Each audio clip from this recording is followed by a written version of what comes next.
one main points, that one is raw material, which one is invest, which one is consume on these all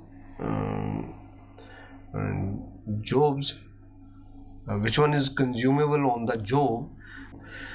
So that raw material, the name of that raw material is copper tube, flaring fittings, capillary tube, gasket, silver brazing rod, which one is used for to braze the any type of tubes, maybe a copper to copper or copper to steel, flux, soldering wire, refrigerants.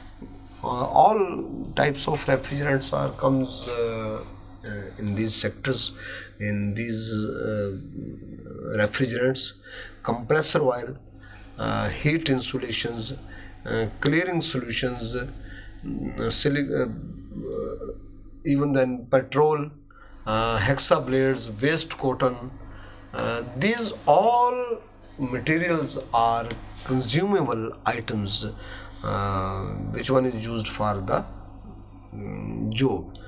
Suppose if you want to fill the refrigerant, then a requirement of refrigerants, copper tube, petrol, acetylene, oxygen, gas, LPG.